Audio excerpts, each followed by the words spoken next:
అఖిల భారత జన సమైక్య గుంటూరు జిల్లా మంగళగిరి నియోజకవర్గంలో భగత్ సింగ్ 92వ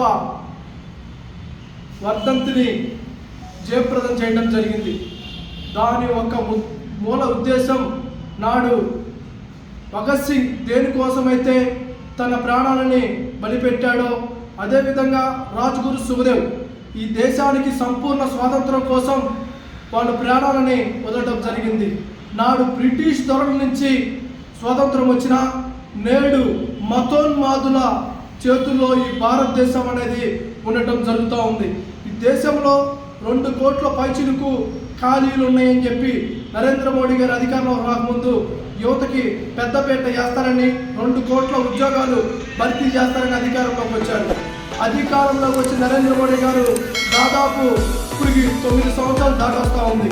9 సంవత్సరాలు గాను 18 కోట్ల ఉద్యోగాలు ఇవ్వాల్సింది పోయి ఉన్న గవర్నమెంట్ రంగాలుగా పిలుచుకుంటున్న ఎల్ఐసి, వైజాగ్ స్టీల్ ప్లాంట్, అదేవిధంగా ఎల్ఐసి పోస్ట్ ఆఫీసుల్ని రోజుకి ప్రైవేటీకరణ చేస్తూ ఉన్నారు.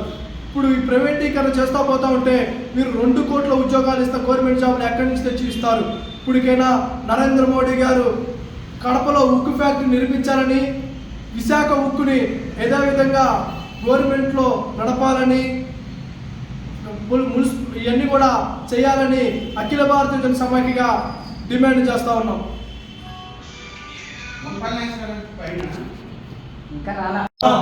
సర్దార్ భగత్ సింగ్ జోహార్, రాజ్గురు సుఖదేవ్ జోహార్, రాజ్గురు సుఖదేవ్ జోహార్.